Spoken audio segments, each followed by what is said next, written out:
Hey everyone, and welcome back to the Team Empire podcast. You're here with your host Shannon for episode 100. Woo!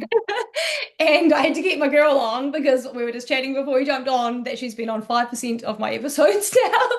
But I've got on our Olympian, Kate Carroll. How are you, Kate? Oh, I'm good, thank you. Thanks for having me back on again. And I'm excited to be here for episode 100.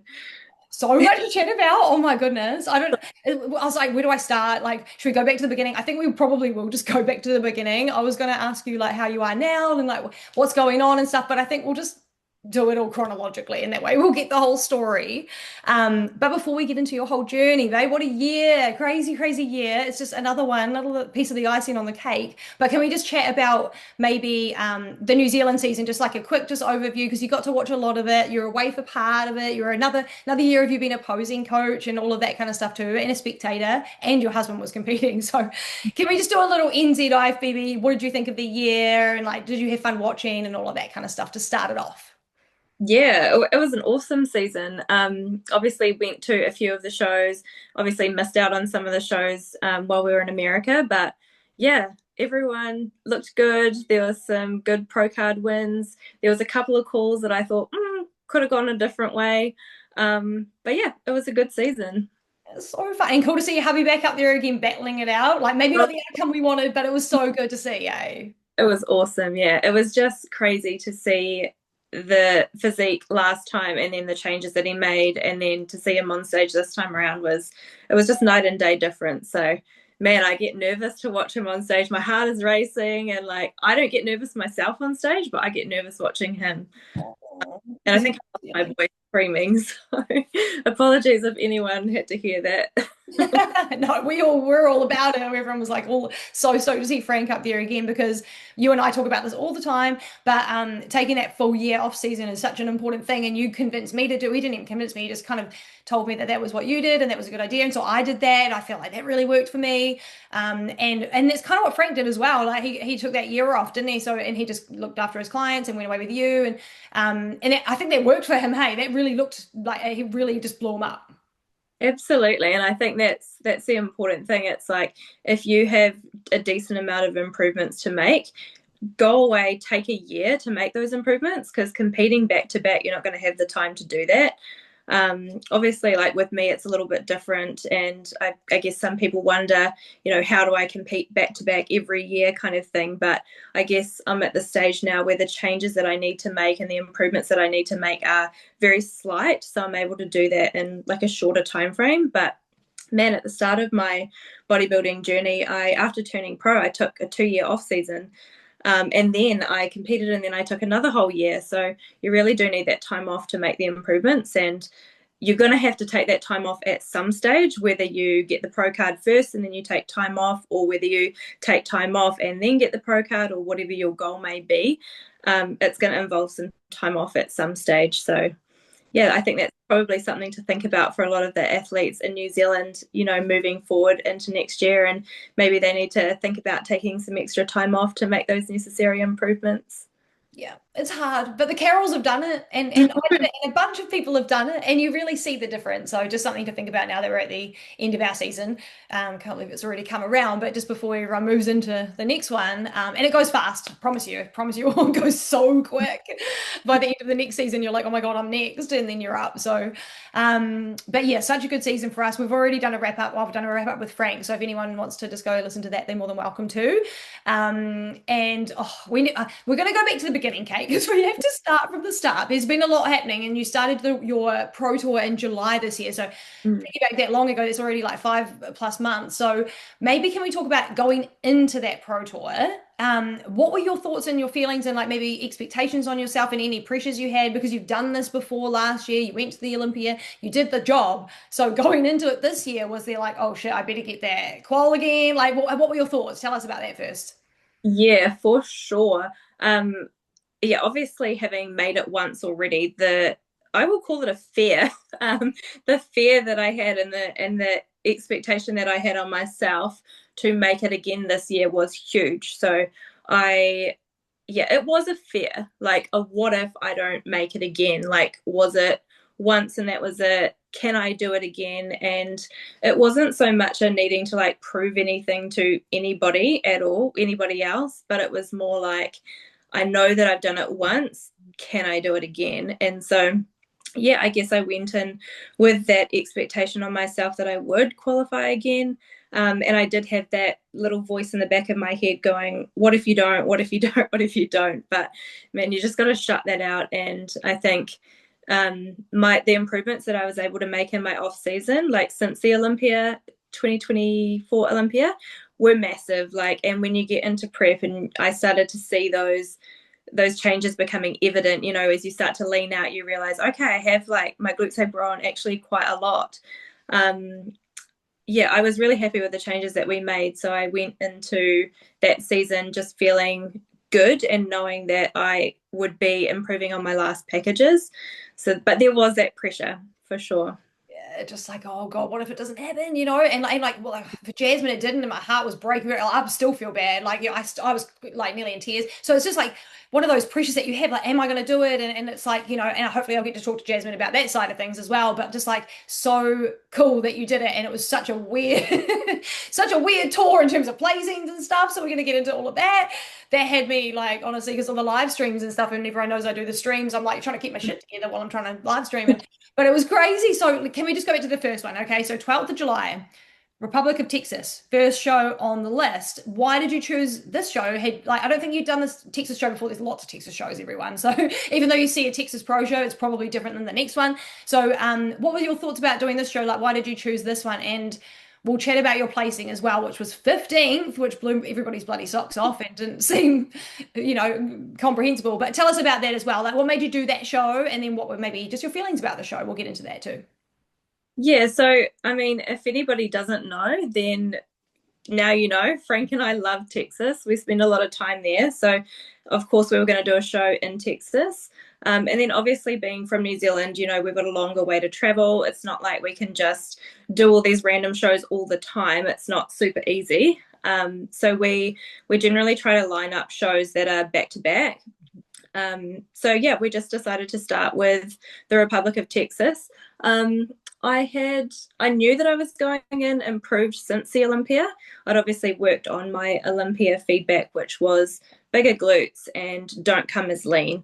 So as you probably know, and a lot of people probably know, I love conditioning. Like, I am a huge fan of really sharp conditioning, obviously within the bikini criteria still, but I do prefer a leaner physique on myself, and I always am drawn to a more conditioned package on stage. So to have to bring something that was a little toned down, like I was still happy with what I was presenting, but I was like, oh damn, I wish we could push a little bit harder for more conditioning. But at the end of the day, you want to be presenting something that the judges want to see. So that's what we thought we were going in with. And yeah, I got 15th place. So there was 47 bikini pros at that show. So it was a huge show.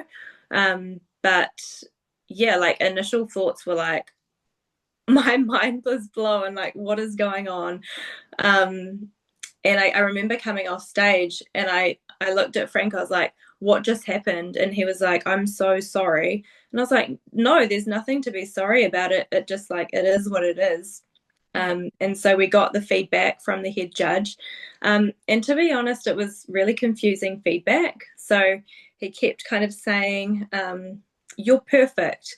And I was like, okay, so like, do I need to be bigger? Do I need better conditioning?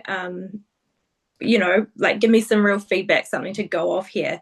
And he said, no, size is good, conditioning is good, you're perfect. And I was like, okay.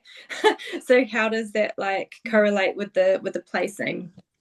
So we did leave that show just feeling a little bit confused, I guess. And it was one of those situations, it was like, if you don't laugh, you'll cry kind of thing. So yeah, I just had to like almost pretend that just didn't happen, just like wipe a clean slate, forget about it, because I had the rest of my tour to keep going with. And I think that week it was like it could have gone one of two ways. Like, if I had let that placing define me and get to me and get in my head, then the rest of my circuit could have spiraled and not gone too well. But for me, it was just like completely wipe the slate and just focus on the next. And Frank and I had decided that we did want to bring like a slightly leaner, tighter package. So that was probably my hardest week in terms of, like we added more cardio, like we had a few lower days with the food, to just really tighten up that little bit more. But I do make changes in my physique quite quickly in terms of leaning out. So just like a few kind of like harder days in there, and then that led us on to the Chicago show. So should we talk about that now? Did you have any questions? We should dive into that one really quick, but I just wanted to say, like, you can't, I guess you can't dig into the why things happen too much in bodybuilding. You always want to know in bodybuilding why that happened, why I placed here. Like, I feel like that would just, yeah, fuck you up a little bit mentally, and it would just and bring back that fear that you had initially, right? So I guess it was probably like a patch of that, like after that show, like, oh shit, am I gonna win any of these shows, or am I like now 15th? Like, did any part of you think? Did the last year's Olympia with Laura Lee winning, that was a different, like there was a change, like this is not the one just been, I'm talking about the one before. Do you reckon, were you like, did that set a different tone? Were you a bit confused about like, oh, maybe we've missed the bar completely? Like, not to take you back to that mindset, but were you like, shit, has things changed this much? Were you actually in doubt like that? Or were you just like, nah, that's just, the judging may have been just a bit different here? Yeah, I think it was more like the latter with that. It's like, they have their criteria, but then there's also, they prefer certain athletes to come in with a certain look that suits that athlete. So, we tried that look. We tried the slightly less lean, I guess, less conditioned look, and I wasn't rewarded for it. So they obviously didn't like that on me, on my physique. So yeah, it was just kind of like on to the next. I really like I was obviously disappointed initially. Disappointment, confusion, like, oh my gosh, what is happening? Like, I may not make it this year. With that kind of placing, there was those thoughts for sure, but it was more of like, once that passed over like a couple of hours of like feeling that way, it was more like, okay, on to the next. How do we be better? I'm not going to dwell on this. I'm going to just like switch my mindset and just like go hard for Chicago, because I still knew that I had other opportunities, and I had a lot of messages and things like that from people who had watched the show, who were quite confused with the placings as well. And that's reassuring to hear from people who are in the industry, people who are watching the shows live as well. And at the end of the day, like, what can you do? I'm not going to sit and dwell in that place and let it get in my head. Yeah, absolutely. I think it's just cool to hear about how like even champions come out of a mindset like that. So it's just cool to touch on it. You do go to those places, but you do get yourself out. It's not like you're bulletproof just because you've won a few times. Like, you still feel feels when things happen. It's also a testament to your physique and how you and Frank do things. You obviously do it right yourselves without any direction, because you took direction and look what happened. So if you guys keep doing what you normally do, obviously it gets you where you want to go. So it kind of just confirms that what you already do and your leaner look that you bring gets you places, because the next one was Chicago. You roll in a week later, 19th of July. You've got to move states. You've got to go from Texas to Chicago, which is cool. But tell us about Illinois is the state, isn't it? But Chicago is the city there. Tell us about that. So why Chicago? I love Chicago show. Chicago Pro's up there almost with like Pittsburgh and New York almost. Like, it's a really cool show from what I've seen. Why did you choose Chicago? And then tell us about, obviously you said that week was really hard. Peeking into that show, did that go to plan? Were you feeling good? Like, just give us a little bit of that lead into the show there. Yeah, so as I was saying before, it's just like, obviously when you come from New Zealand, you pick shows that are back to back. So for one, it was like convenient because it was the week after Republic of Texas. And two, like, ever since Laura Lee did Chicago Pro, I was like, that's a good show. I really want to do that show. And yeah, it just worked essentially. So it was a Tim Gardner production show, and if anyone's thinking about going to America to do a show, do a Tim Gardner production show, because he's incredible and he puts so much effort into his shows, and you just feel so valued as an athlete. So yeah, I had an awesome time. I also went into that show, I guess, in the mindset of, I knew I was bringing better than the week before. I was bringing a package that both Frank and I were happier with.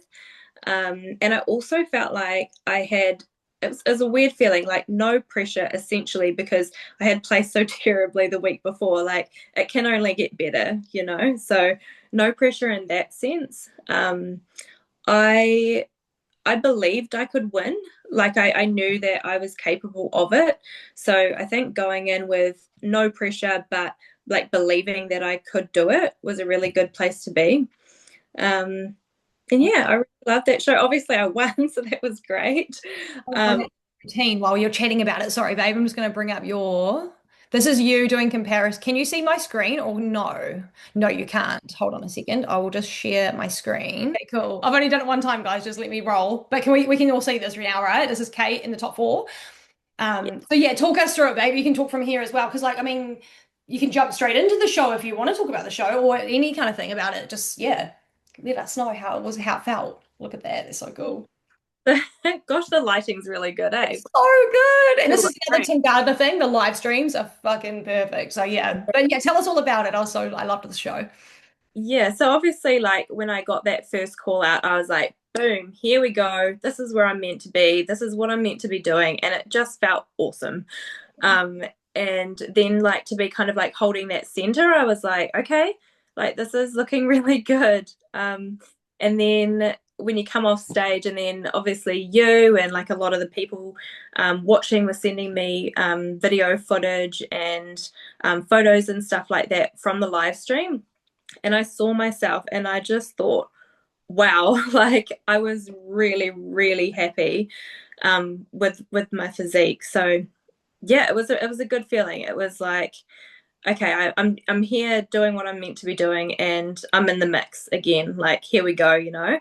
And then obviously like going into finals, yeah, I was just feeling good, like really happy with how I was looking, happy with how I was posing, and obviously had been holding that kind of middle spot. So I knew it was going to be, I was going to be in that top two.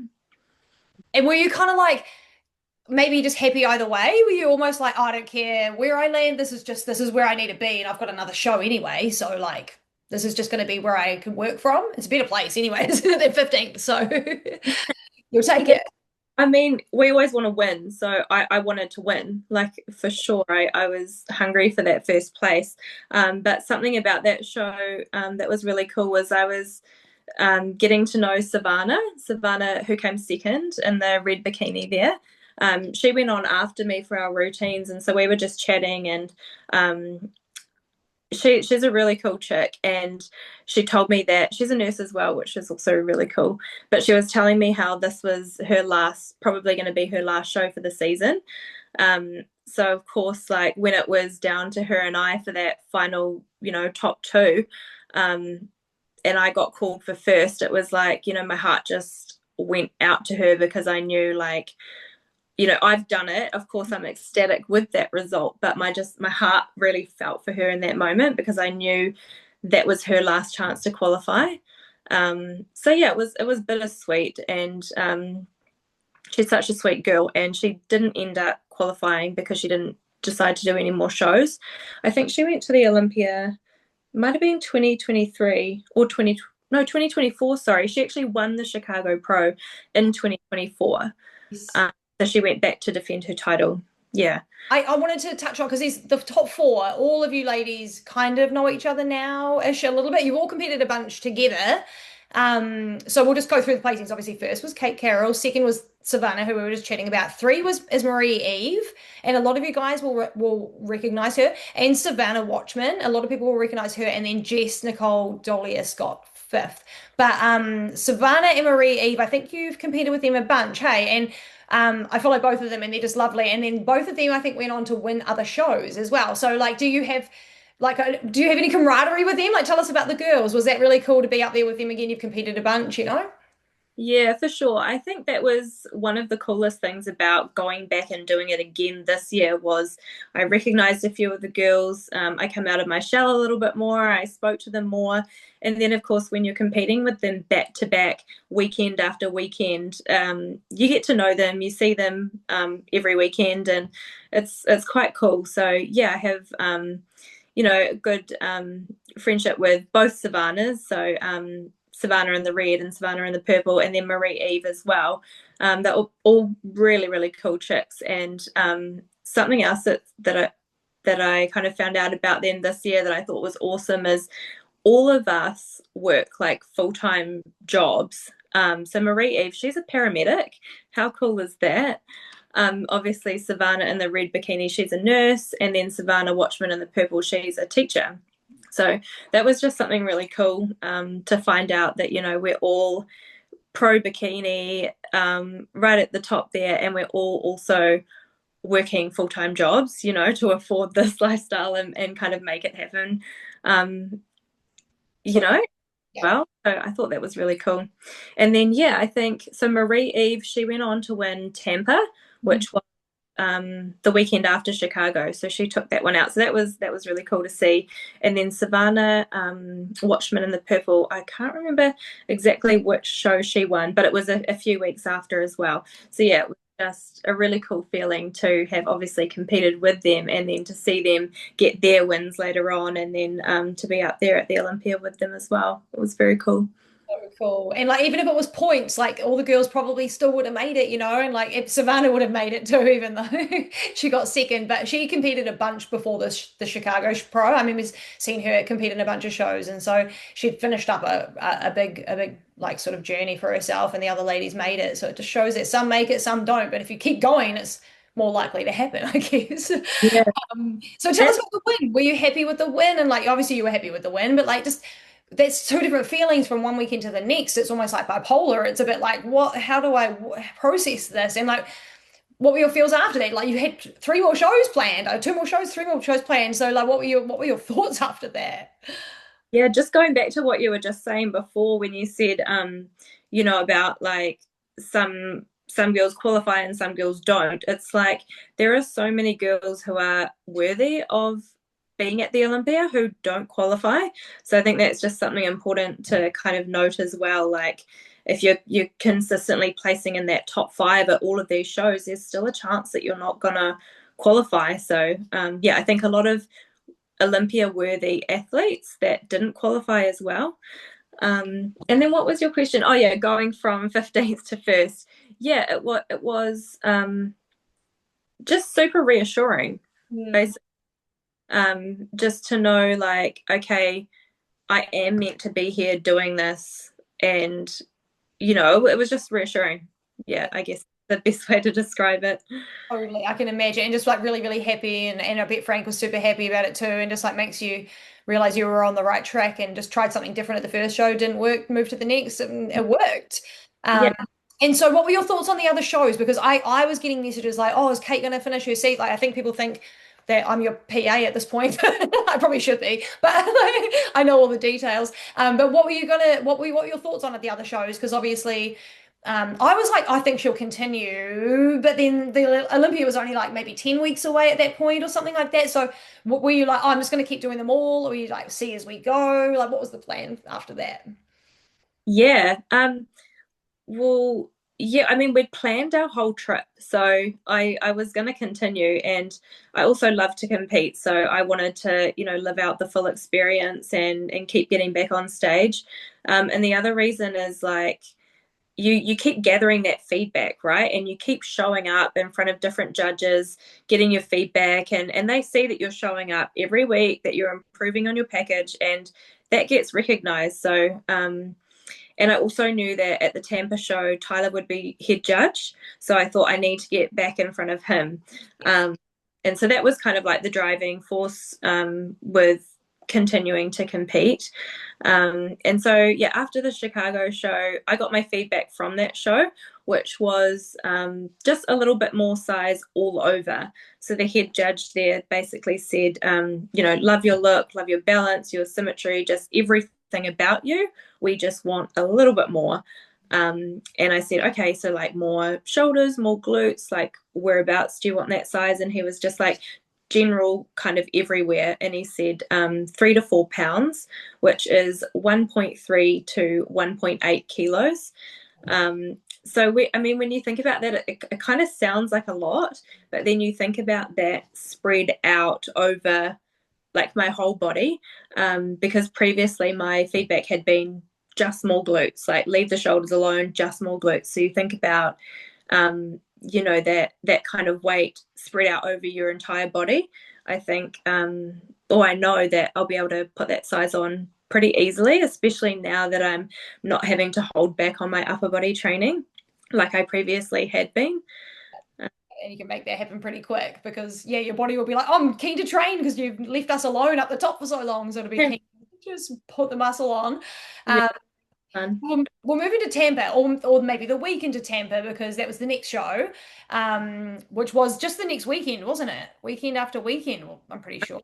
It was a week off. Yeah. Yeah, I was yeah, like, I'm pretty sure there was something in there. There was yeah. 2 weeks off. So sure, your third show was in Tampa 2 weeks after 1st of August. Probably means you could have had a little meal off, after Chicago, bro. Actually, did you do that? Did you have a little meal Yeah, off? You surely yeah. did. We went out to I think it's called Sugar Factory. And it was insane, this restaurant. So we walked in, it was huge. Ordered steak and potatoes, of course. And then they said, what are you? I had my little tiara on and everything. I was like, screw it, I'm wearing that out to dinner. And we were there with a couple of friends of ours. And they said, oh, what are you celebrating today? And so we told them, and then we had our meal, and then they come over with this. I don't know if you saw it on Instagram. It was like a little pot of ice cream, and it had a sparkler coming out of it. That's right. It was insane. And so they bring this out and they sit it down at the table, and then like everyone in the restaurant, like they all just start clapping and they stand up, and it's like they're creating like a lot of hype. Like it was really, really cool. Yeah, so we went out and enjoyed that. Had a couple of cookies as well, but didn't go too crazy, of course, because I still had those other shows to do. But there was some celebrations for sure. Yeah, and so during that week we went back to Dallas because that was kind of like our home base when we were there, and we have our friends are there, and the gym that we love, Destination Dallas Gym, is there. So that was cool just to go back and kind of relax, I guess, more so relax in my mind, knowing that, I've got that qualification. Now I can just like move forward and just have fun at these other shows without any pressure. And we actually decided to start reversing me at that point, because I had already qualified. It was like, okay, our next focus now is the Olympia. What do I need to do for the Olympia? I need more size. So food went up, cardio went down, and we just like basically essentially started my Olympia prep from that point. And I think that was, so there was 11 weeks between the Chicago show and the Olympia. Yeah. And then we headed to Tampa for my next show, my third show this season. And just before we move into the show, did you have a suit picked out for each show? Like, were you ready to go? Like, obviously, you probably had something in mind, but did you have a different suit for each show, and then you just packed the last two up and saved them for another day? What were your thoughts on that, just for the ladies? Yeah, I had 3 suits. So Angel Competition bikinis, shout out to them. They're amazing. They made all of my suits for the season. So I did the purple suit for Republic of Texas. And then Chicago, I obviously did like the tealy kind of like blue color. And then Tampa, I wore my navy suit, which ended up being my favorite. I really loved that. And I actually ended up wearing that on the Olympia stage as well, because I don't know if you heard of the saga that I went through with my Olympia bikini. I think you told me a little bit of it. You can tell everyone about it if you want to. Oh yeah, so just like a little mishap with the sizing of the bottoms. I in peak week I went to put on my Olympia bikini bottoms, and they didn't actually fit. Like I couldn't get them up, and I thought, geez, have I grown that much? What's going on? But yeah, just the sizing was a little off, so I just ended up wearing my navy one. But yeah, Angel Competition bikinis, they made like a new suit bottom literally that same day that I messaged them to say they didn't fit, and they sent them to Vegas, and it was my hotel that I was staying at in Vegas. It was kind of their screw up because I kept going down to reception and asking if it had arrived, and they said it hadn't arrived. Turns out it had been there for a couple of days, and now I don't know where it is. I think it's still in Vegas. They're trying to get it back. They're trying to send it to me so that I can wear it next year. on stage. But yeah, that was the saga with that. It was the saga with that. There's just a bit of a stressful situation. Lucky you'd already got your qualification. It wasn't like, oh my God. But we're watching your routine now, and in the suit, it almost looks a little purpley with the red, in the background. Yeah, I think it's probably just the lighting there.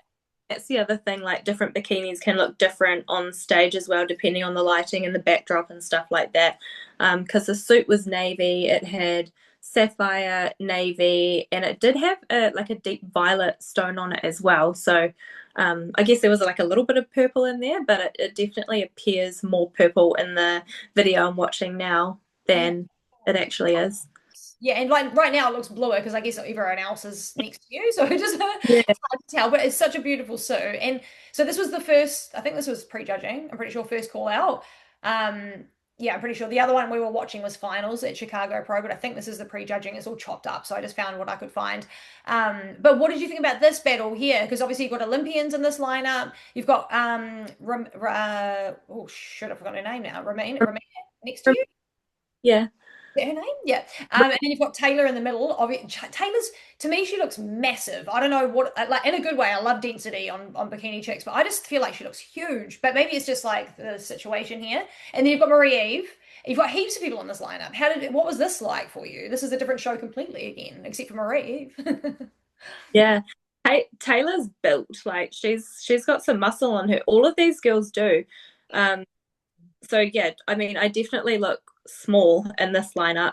And the thing that I was most disappointed in when I watched this live stream back was that I let Taylor get in front of me essentially. Like if you watch here, her hand is completely covering my glute. Like I just needed to get forward of her and get in front of her and get right in front of the judges. So that was my main critique with myself in the show. When I watched that back, I was really disappointed in myself. She was really aggressive though. Like she was pushy with it, and that's I think she had already gone through that process in her head and was like, no, I'm not going to let anyone in front of me on the stage because she was quite pushy a little bit, and you are smaller than her, so it's not like she needed to be so present, but she was just wanting to be in the fucking middle and to win, and you could just see it on her face. But it did angle your posing a little bit too because like you had to come back, right? Yeah, I mean, and that's an important thing to note. Like, it's a competition. Everybody's there to win. Like, get in front of that girl, you know? Like, get in front of the judges, make sure that you're standing out. And I also think, coming off the back of a win in Chicago, like I guess you could say that I was the one to beat in this show because I just had the win the week before. So yeah, these girls won't let me have it. Again, it's happening right now. Can you guys see this? It drives me up the wall because like you can just see how aggressive she was, and you can see you guys fighting. Like, look at you here. Not fighting, but this is the battle of like bikini girls. This is how far we can go, okay? We can't do most muscular, so this is what we do. But you can see your thoughts going here, you know?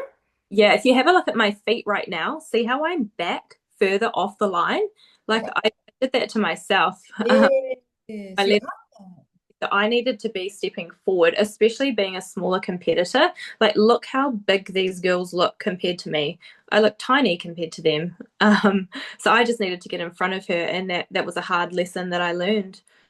But at the end of the day, like, placing fourth in that show, the only girls who were beating me were also Olympians. So I can't be disappointed with that. I was really happy with the package and the physique as well. And at that point of the season, I was just like, this is just what we do every weekend. This is routine. yeah. I'm confident. I'm just having fun. I'm just enjoying myself. And then, so yeah, fourth place in that one. And then I got Tyler's feedback after the show. And this is probably my most favorite feedback that I've ever received because he judged me at the Miami show in May of 2024. So just over a year prior to the Tampa Pro, he judged me at that show. And my feedback was bigger glutes, like more upper glute. You need more upper glute. So this time around, my feedback was your glutes have come up so much, they don't need to come up anymore. And I was like, what? What did you just say? I couldn't believe like what I was hearing. So it was very cool to be recognized like that, and to know that he saw the improvements that I had made. And then his other feedback was basically the same thing that I got told at Chicago. Everything's great, just more. We just want to see a little bit more of you. So that was also reassuring because it was consistent feedback with the week prior.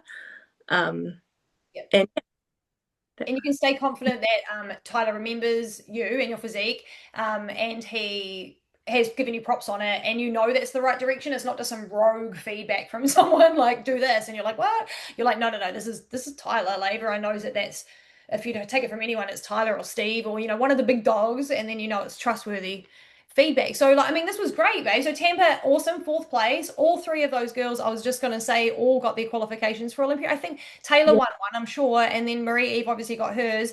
And then I don't remember 202's name, but she took out a show a couple of weeks after as well, and she looked freaking awesome. So I'm pretty sure you all went to Olympia. Did Taylor make it to Olympia too? yeah. So Taylor, I didn't realize this, but Taylor was, I don't know what show she won, but she was already qualified like from Oh, the end of last year. So she must have done one of those later shows and qualified. Yeah, I didn't actually realize that. So and I'm not sure which show the other girl, I can't, she did tell me her name, how to pronounce her name. It's like Neen or something like that. yes. She she was already qualified as well. So at that point, it was just for her, it was a case of getting in front of Tyler, getting that feedback. Yeah, just for her own sort of yeah, her own feedback. I guess it's just for her own good. But I didn't realize that either. That's correct, because she was just packing in the show after show, and the way she was aggressive with you, I was like, oh, she's here she needs this. Like I was like, she's here but no, she's just really I followed her after that, and I even on Instagram, she's real loud. She's a real like a bit of a tomboy. She's really cool, but she's real out there. So it kind of matches the way she's on stage. I don't know if that makes sense, but Yeah. if she was a sweet girl off stage, it would be a bit like, whoa, she's aggressive on stage. But she just seems like that kind of chick. She's just all about it. Everyone's there to win. She's lovely. Her and I were chatting backstage at the Olympia. Yeah, she's really cool. She seemed really cool. After that, I went and followed. I was like, who is this chick? And then I was like, oh, she's actually pretty cool. So show 3, Tampa Pro, Marie Eve won that one. Taylor got second. Nadai or something. It's Ndeye. That's number 202, the beautiful lady. She won the next couple of weeks after a show. And then you got fourth, and then Ramina got fifth. So yeah, really cool show. And then so what happened after this show? Like third show down, you've already done the job. What were you and Frank's thoughts leaving Tampa? Yeah, we actually had a really cool moment in Tampa, which I'm sure people would love to hear about.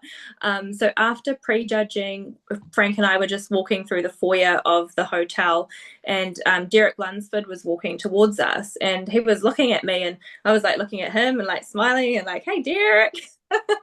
And then he was like, come, come, come. And he like basically like pulled Frank and I aside.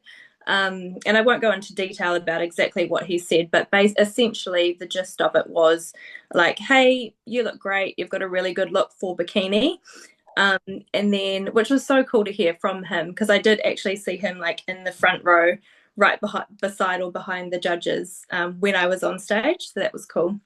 Yeah, and then he invited us to train at his gym the next day. So the gym hadn't opened yet either, so it was like invite only. And he said, hey, how long are you guys around for? We'd love to have you come and train in the gym. And we were just like, yes, heck yes, we'll be there. So straight away after we finished chatting to him, which was like a 10-minute chat, like he's really cool, and he's just got time for people. Which was awesome, really, really nice of him. Straight away after that, I voice messaged Jasmine. I was like, you'll never guess what just happened. We're going to train at Derek's gym tomorrow. And so, yeah, all four of us went along and trained. I think we were there for like a total of like 3, almost 4 hours. It was an awesome gym, just like brand new, huge, kitted out with brand new new tech equipment. So Jasmine and I had like the best glute day. It was so good, so good. And then we did our cardio, and then just as we were actually about to leave, Derek arrived, and so once he starts chatting, he doesn't stop. So we were just chatting for like half an hour, all four of us. And then we got a photo together, and yeah, it was just a really cool experience. I love. Very And experience. Derek's pretty cool. Like I obviously watch all the boys now too. I'm so obsessed and all of that. And I've got Martin's my favorite. We all know this, but I love Derek, and I hate that he gets so much shade. I'm not about it. I don't understand.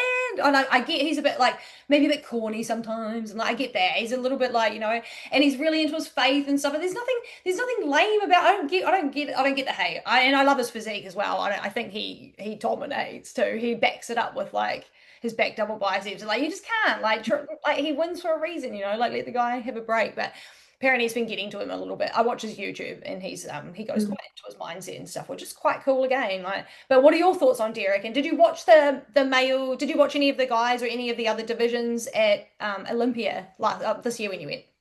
Yeah. No, I mean, I just think on that, like anyone who's at the top, like people are going to have something to say about them, right? Like not everyone is going to like you, so we can only go off the experiences that we have. And yeah, I just think he's a really lovely guy. Um, we actually didn't watch the Olympia, like the finals. We didn't go to the finals because it was going to be like 800 New Zealand dollars to get tickets for Frank and I to go and watch. So it was just crazy. Like the cost is just astronomical. So we actually watched it just off the live stream. And this is going to sound super crazy, but I actually I missed Bikini because we were out for dinner with my family, which was really really special to like spend that time with them in Vegas and have my cousin because she'd flown over to surprise me from Australia and like showed up at my doorstep. Her and Frank were in on it. They'd organized, they'd planned the whole thing. So yeah, we actually missed Bikini because we were all out to dinner together, which was just yeah, really super special experience to have that. But I then had to go and watch it back because I'd missed it all. And what did you think? Wait, what was your number at Olympia? Do you remember?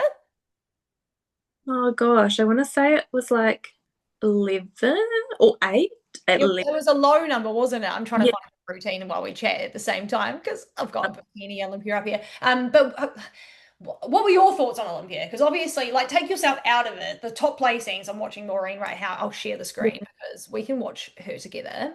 Who, by the way, looked freaking stunning in green. I don't think there's a color she couldn't do. She's just so beautiful. It's like frustrating a little bit.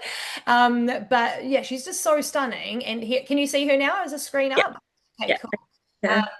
So yeah, maybe can you tell us about your thoughts? Because I was a not a Laura Lee huge fan of Laura Lee, but I am more now, and I feel like her detaching from certain things is like didn't do her a favor at Olympia, but I feel like it's going to do her a favor long term. And I love her now. So the top four was weird. Everything was just strange to me except for Ash K. She's just always in the mix, but you just never know what's going to happen. And I just want to know what your thoughts were on maybe the top 5 or 10, because I mean, like Laura Lee was in there, but she was down the numbers. What were your thoughts on the whole thing? Yeah, like gosh, just watching Maureen now, like she's so eye-catching, right? Like you just can't take your eyes off her. She's beautiful. She's got it all going on. Yeah, I guess like with with me being a huge fan of conditioning, it was like slightly disappointing to know that those girls who are in the top five, like they didn't really nail that conditioning. Um, this is just my opinion, by the way. But it also is Tyler's opinion because I watched his feedback on the top five. So there's that. I really like Ashlyn's lower half from the rear. Like I really like her conditioning and everything.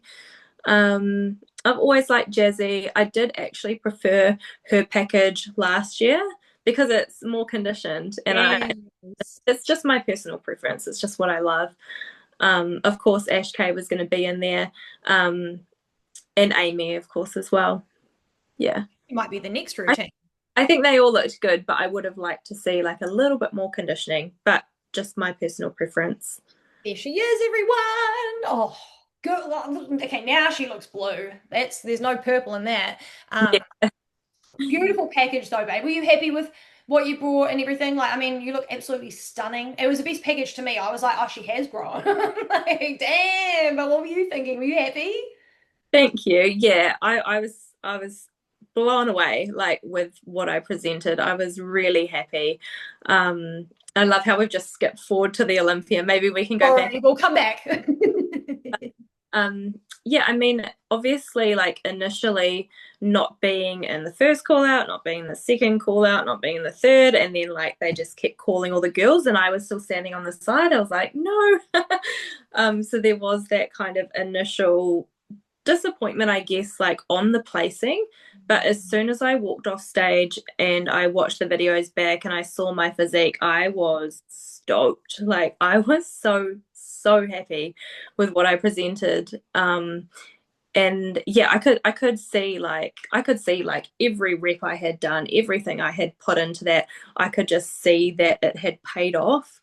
So yeah, I mean, there's different ways of looking at it, isn't it? I think unless you win, you always wish that you could have placed higher. So there's that, but I think there was girls called out after me who I think should have placed much higher, and there was girls in call outs before me who I thought, I'm not really sure. Like I could have listed maybe like 5 or 10 girls who I would have thought would have placed higher than them. So I mean, when you get to the Olympia, there's so many girls. Like it's kind of like a roll the dice and see what happens. I think Frank described it as like a celebration of winners. So yeah, I was just happy to be there. And it's kind of crazy to think that that was my best physique yet, but like I didn't place well. I mean, yeah, you could say I didn't place well. I placed higher last year, but my physique this year was so much better than it was last year, but I placed lower. So it's kind of another lesson, like I always say, don't focus on placings alone, focus on your package, improving your own package and what you're bringing to the stage, because we're always going to lose more than we win, right? Yeah, absolutely. And like this is first call out here for anyone watching, but I was so happy for Ashlyn. Like I talked about it on the pod with Frank, but I love her, and I think how she's growing into the sport. She kind of gives me you vibes, like Kate vibes, like how she's growing and how she's changed her whole physique and her core, everything is just like changed. Like she's growing so hard and she's competed for so many years. I think she's had 12 years, and like she's just been going, and for her to get second. She was so happy with second. She's just awesome. Like she's such an underdog. Like no one even talks about her. She so needs to be talked about more. And Laura Lee, I'm just so happy she did it, even though she knew she wasn't going to win. That's something that I don't think she would have ever done before. Like her with Aldo's like, you're a champion, you're only a winner. Like he's that mindset. And if you know him and you followed him, and I have for years, and that's the attitude he has, she wouldn't have done that if he was there. He wouldn't have been like, you're not getting on the stage. Like you can just feel that vibe. And now she's just done it anyway. She looks stunning. She knew she wasn't going to win. And so I feel like for Laura Lee, she is a champion. Like for her to do that and not win and know she's not going to win, that's quite crazy. I don't know if I feel like it's quite crazy, but I'm so stoked that she did that because she's a great role model for everyone now. Like that's just like her going from like I'm only going to do it if I'm going to win to I'm going to do it regardless and show everyone I'm going to show up. And she wanted 2 for 2 and she knew she wasn't going to get it. But can you tell us any of your thoughts on that? Like what did you see what did you think when you saw her? Because obviously she's softer than usual. She's a little bit less sharp, Laura Lee. What were your thoughts? Yeah, like I definitely, obviously, she was softer. And I think that's just the thing. It's like she's a champion no matter what. Um, and she still showed up. She still did it. It wasn't her best. She knew it. Everybody knew it. But just like showing up and remaining like still being a champion and just still being the Laura Lee that we all know and love. Like she's beautiful, she's kind, she's got time for people, just all of those things. Yeah, I think so too. And I think Komodo is so good for her. They're such a good team, like him being her coach. And if you see their dynamic together, he's like her dad, like it just works. And he's a sweetheart. He's there's nothing but pure, genuine heart in Komodo. He's just like made for the sport. He's like Honey Rambo, like what would you do without him kind of thing. So we're gonna move forward in this Olympia live stream. I want to try and get okay, so I was crying while every call out was getting called, but like how do you keep yourself composed, babe? Because like this is a good lesson for the girls that all think they're gonna get their pro card this year and they might not get it, you know, and they might end up in second call out, third call out, and they're like, "What? I was gonna win. My coach said I was looking good." Like, so how do you stay composed, or is it just a matter of like battling just your mind and just getting on with it?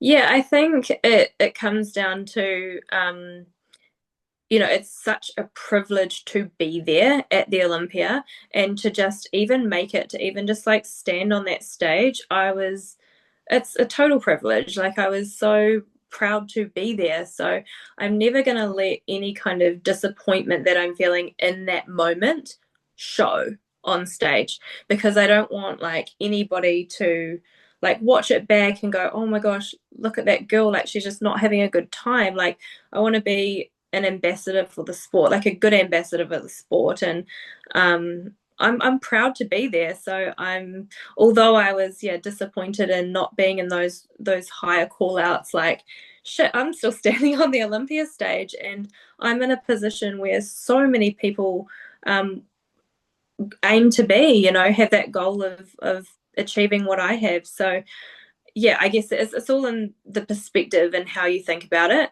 And the other thing is like, again, it comes down to like, I was so happy with what I was presenting. And so that made me feel good, feel confident and feel happy with that. Yeah, absolutely. That's a good way to think about it, babe. And you've just got to do what you got to do. You know, you're there to do work. You're at work right now, you know. And it was cool to see. And you still had your time. You made it look amazing. And that's not it. You know, your journey's not over. So I think, do you want to go back a little bit to what did we miss in the middle there? Did we miss a show? We talk to us about what we missed between Tampa and then Olympia, because obviously I think there was another show and then off season. Tell us about that bit there while we just watch the top four in Olympia, top five, whatever. So distracted watching them. Yes. Yeah, so we missed the Texas Pro. So after Tampa, so I got fourth in Tampa, and then I went the next weekend to do the Texas show, and I got fourth in that show as well. So another amazing show. My favorite thing about that show was they gave us so much stage time. So like for anybody who doesn't know, as a pro, we get about a minute for our routine, but at some of the shows they're saying, walk straight to that box at the front, you've got 45 seconds, no walk to the back, things like that. Like they're really trying to cut us down on our stage time. So what I loved about Texas is I think I took like just over a minute. So heaps of stage time. And then my other favorite thing was the stage itself and having like Texas written in those big like letters at the back of the stage, and the rest of the backdrop was just black.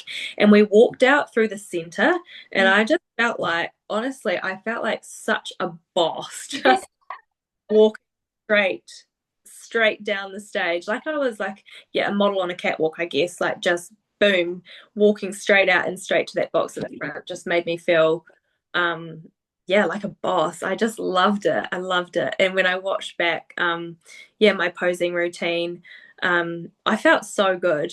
I was just honestly just having the time of my life up there. So that was very cool. And the other cool thing is obviously there was no pressure at that point either. I'd already qualified, so it was just like, let's just test something different. Let's just see how full can we get me. Like, how full can we get the glutes? How full can we get the shoulders? We know I need more size, so how much fullness can we bring to the stage? So I, as I said earlier, I had already been reversing since Chicago, so we just pushed the food up. I ate like a whole thing of caramel rice cakes, which was heaps of fun. Did just a little bit more pump up, or a lot more pump up in terms of like the glutes and the shoulders and stuff. And just basically, tried to get as full as possible. And I just had so much fun at that show. Another cool moment was seeing Brittany Gillespie win and get her qualification, because she's such a sweetheart. She's also a nurse. So many nurses, so cool. She'd been going and going and going and going and going, like back-to-back shows, and she'd have like a couple of weeks off. She would go again. Like she was on the brink of that qualification for so long. And I just like, man, when she got called out as the winner, I was just like, yes, like I just felt that for her. I was so happy for her. And I just like to see her reaction and just to know like how long she'd been going for, how much she had put into it. She didn't give up. And that's the other thing is like she just kept going and going and going, not giving up. And that must have been so hard, just missing out so many times. And I think like, yeah, she's an incredible role model because she just didn't give up and eventually she got it. And it was just, yeah, so cool to see that happen for her.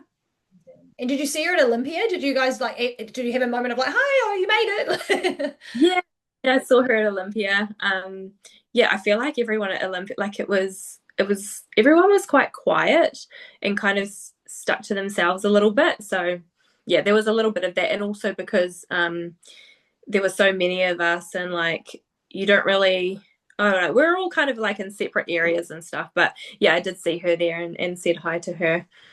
Oh, good on you, Brittany. So that was a cool win. And fourth place for you again. So that was a cool way to finish it up. I just realized Kerry Sexton was in your call out here. I didn't realize it at Olympia because I love Kerry.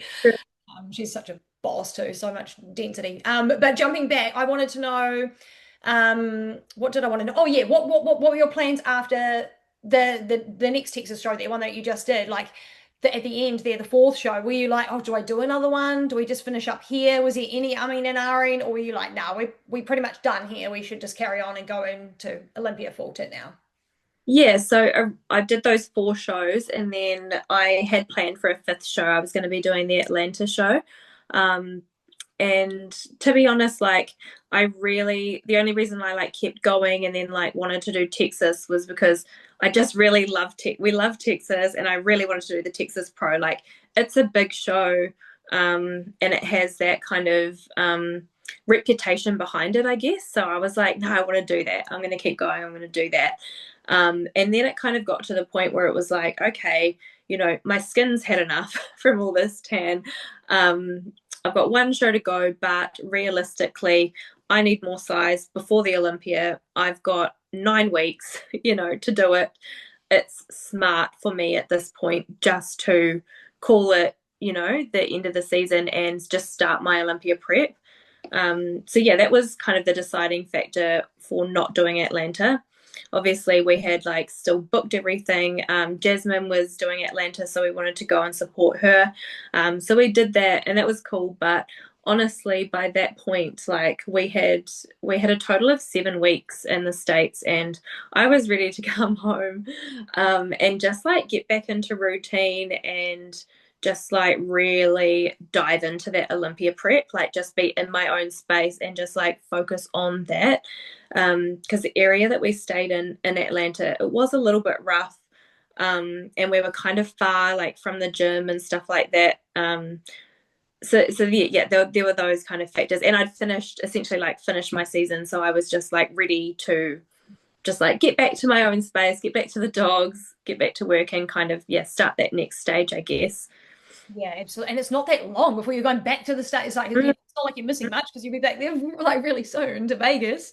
And so obviously the prep in there, we all know you were just gunning it, you were just working, you were just getting the job done, right? Was that the whole thing? Just eat, just grow, just work, just do your thing, and then back to the Olympia. What else were you doing in that time? Is that about it? Yeah, it was essentially just like go hard. Like you have 9 weeks to bring an improved package. Like I never want to step on stage having not improved off from my last package, and I didn't want to step on the Olympia stage knowing that I hadn't done everything that I could have to be better. So it was, that was the driving factor. It was like I have to hustle. I've got 9 weeks. Like I'm gonna work my ass off and just do everything that I can to make improvements. And I guess having kind of had to like hold back a little bit on the upper body training previously, now with my feedback from these other shows, knowing that I had a little bit of room to put on some size in the upper as well as like a little bit in the lower, training was so fun. And like we know that it was only kind of going to take me like 2 weeks to kind of get in condition again because we were so close to the line.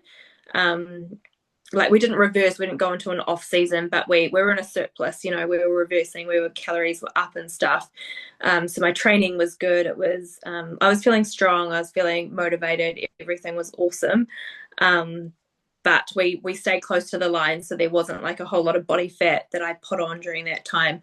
So we knew it was going to be like, go as hard as we could, put on as much size as we could, and then kind of 2 weeks out, okay, like now we pull in hard. And that's what we did, and it worked. Yeah. Was that hard though? After, because you'd been prepping for the USA shows, like it's not like you had just started Olympia prep out of nothing, like you'd been prepping before that. Was it hard, or is it just Olympia? You're an Olympian. It's easy because you've got a big goal right there.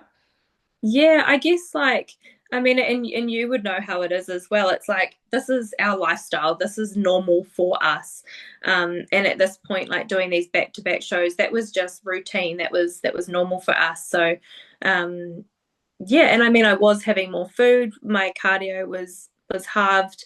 So I was feeling mentally really good, having obviously qualified, and then being working towards my second Olympia, and then physically as well, feeling stronger and good in my training sessions, just like able to put 100% into them and not have to kind of like hold back on the upper body. It was a fun time. Like it was good. Wish I could have been a fly on the wall watching you getting there, like shoulder day, like let's go. I love it. You do post a little bit, so I love watching them. And then so that was going into Olympia. Happy with the physique you brought. Everything looked amazing. Obviously not the placing that we needed, but that's okay. Everything was looking amazing. So after Olympia, did you get some feedback? What did you do from there? What was the game plan? What was the mindset before going to Atlanta to watch Jasmine and coming home? Like, what was that game plan for you and Frank after? Did you get feedback? Yeah, I mean, I had my feedback. Let's just wipe the feedback from the first show. But like the Chicago show, the Tampa, the Texas, it was all consistent feedback. It was just like a little bit more size all over. So yeah, I think I said before, we just kind of like went hard on that. And then yeah, we were really happy with what we presented at the Olympia. Obviously had a great time. But we knew at that point, like I do need like an off season to be able to put on that little bit of size that I need. Yeah, so it was kind of like that was in the back of my mind of I know I've done everything that I could have during like with the time frame that I had, but I still need more. So that's going to require an off season, short off season. I think I kind of love that feeling of there's more to do. I don't know, like people like don't like to lose and stuff, and I get that, but I kind of like knowing that there's more and that people maybe don't expect so much of me because I got that plate. Like I like that. I kind of like it. That's why I started so far at the bottom. I didn't come in hot looking like a champion. I came in at the bottom and I'm going to work my way up. So, but I kind of like that. Do you enjoy that part of it too? Where there's always something to do. There's always something to work on. You're never done, like that kind of thing. For sure, for sure. Like I would hate to get the feedback of like, oh, you need to downsize or yeah, or like just like don't grow that body part or whatever. Yeah, I love it. I love having stuff to work on. Yeah, and what I'm loving most about like this period of time now as well is it's all even. Like I'm working on the shoulders, I'm working on the back, I'm working on my glutes. Like for the first time, like I hadn't trained quads in like 4 years. So for the first time in like 4 years, I'm able to like if I'm doing a leg press, it's a glute targeted leg press. I'm allowed to feel it. If I feel it in my quads a little bit, that's okay. Whereas prior to that, it was like, do not feel it in your quads. Like they will grow, that kind of thing. So it's a good feeling. I'm loving it. Love it. That's so cool. And so after Olympia, there wasn't much time, but you already had another show lined up. So here I am going, hey, how did it feel getting into Olympia? Was it hard? Like there's another show after that one. Obviously you come back from Olympia. That was the same weekend as Waikato? Waikato? Yeah. What was that? Yeah. And then it was at Nationals. Frank's on stage for Nationals, which is just crazy. So you had to come back from Olympia. He's already in peak week. He wants his pro card. We'll talk about that in a second. But then there's TOC the weekend after. So we'll come back to nationals in a second, but let's go to the TOC journey. So was it a bit stressful in the Carroll household? You've got Frank and Peakwig, like he's gunning, and you've got you with the TOC. And we'll talk about the pressure there too, because obviously she's an Olympian 2 times, and we expect her to win or get somewhere up the top. So how was that 2 weeks? Was that a bit hectic for you guys? Yeah, it was wild. It was like, so we flew back to New Zealand. We got back into New Zealand on the Wednesday morning of Frank's peak week for the Waikato show. So then, yeah, he competed on that Saturday. Actually, I think I went back to work the next day. Yeah, so we flew in on Wednesday.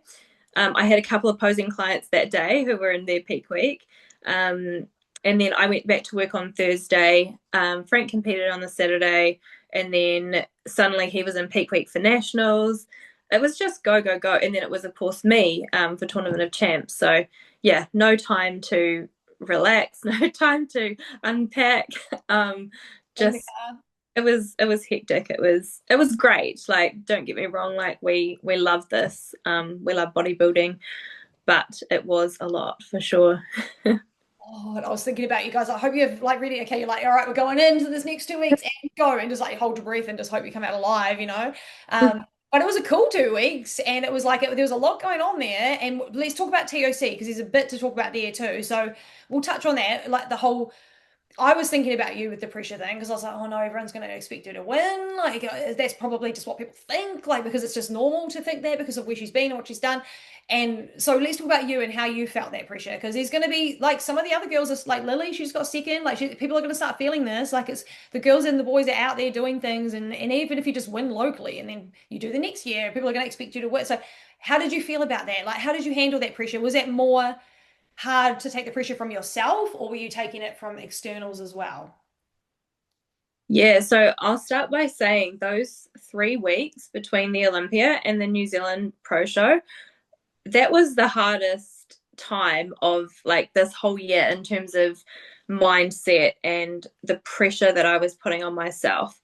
Yeah, and I didn't realize how much it was until after the show. And then I was just like, oh my gosh, I can breathe. Yeah, so obviously, yeah, it was the pressure that I was putting on myself. It was coming from myself. Um, I expected myself to win. Um, and I don't want that to kind of sound up myself or anything, but like obviously, like I was a front runner to win that show just based off being a two-time Olympian, and my success overseas and stuff. So yeah, it was pressure that I was putting on myself. It was an expectation that I had on myself that I would win. I never go into a show expecting to win, but I did for this show. And so that was a lot.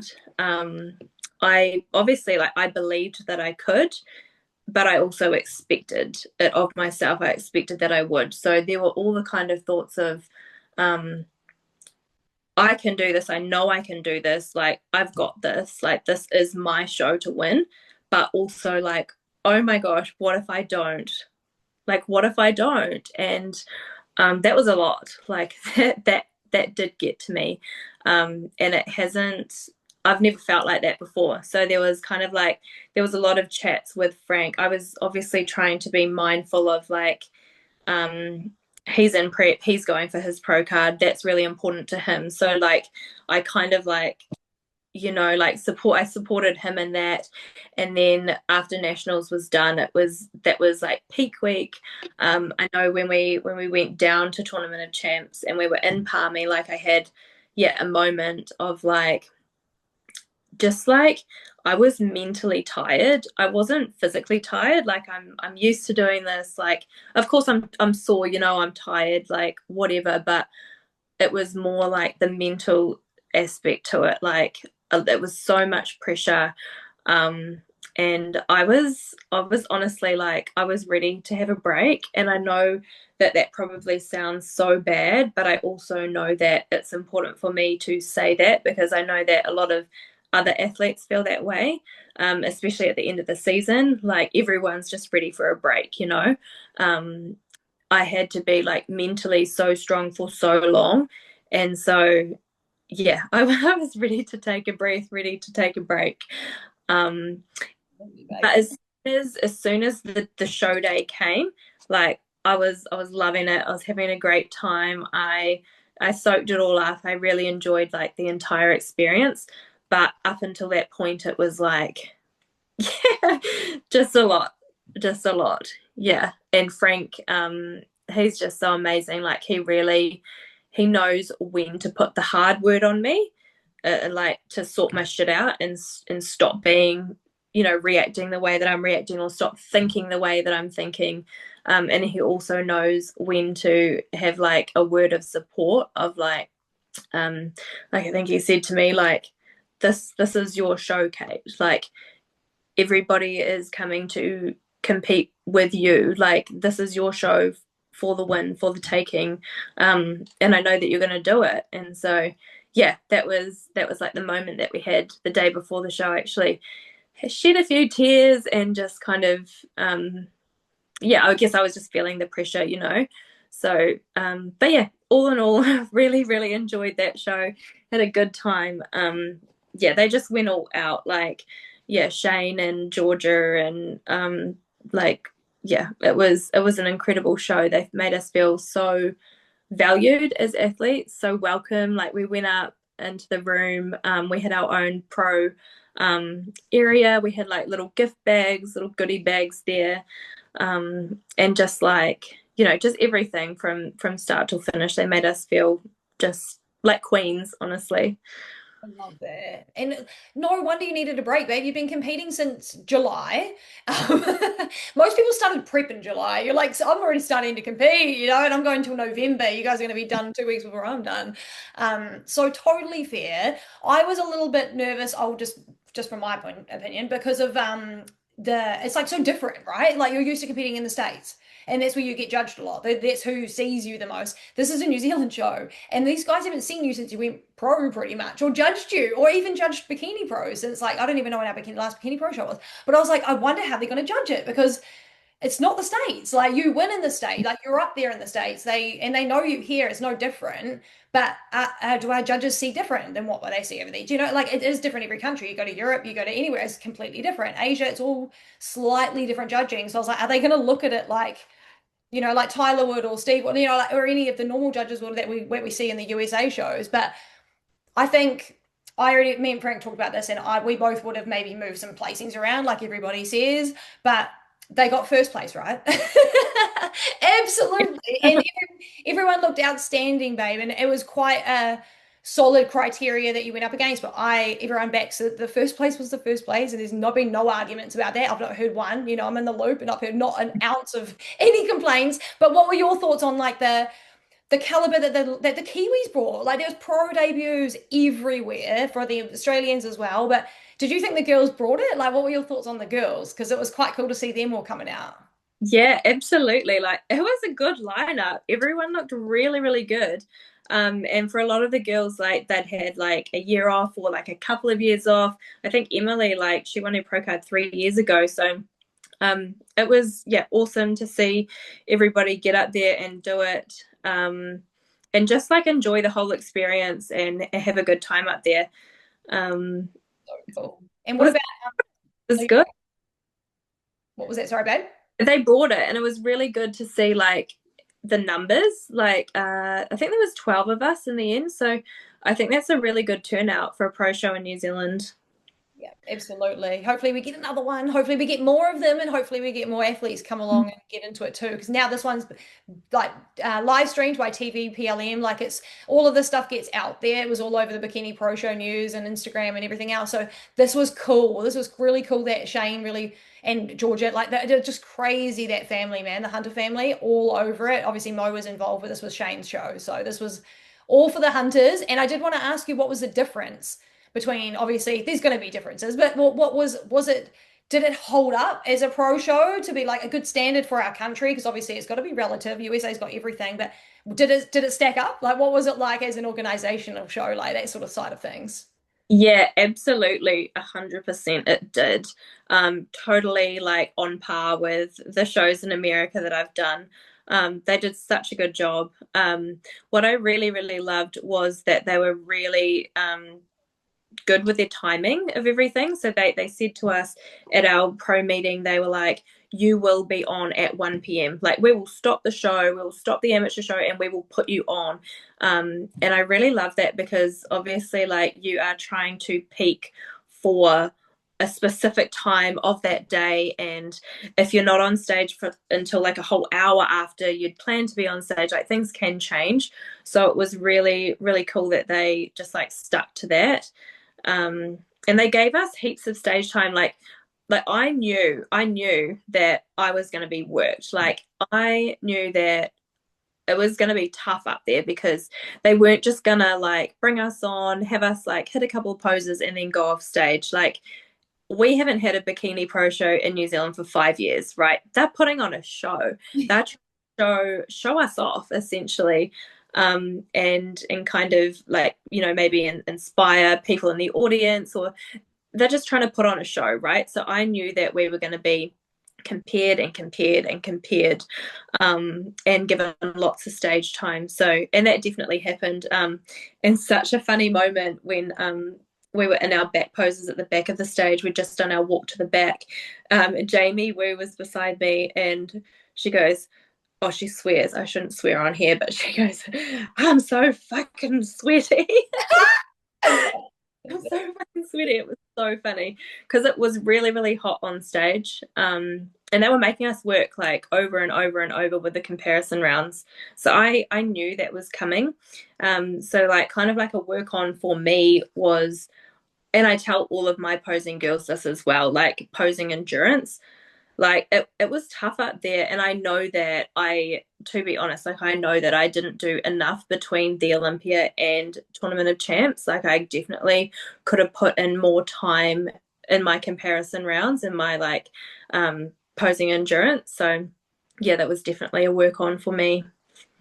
It was a long show. I'm trying to edit the prejudging. I did edit the prejudging, put it on our YouTube, but 30 minutes, and it's cut. That's cut all the bits out, where like you guys might be walking back to the 30 minutes of straight stage time for prejudging. And I haven't even done finals. So this we're currently watching finals right now.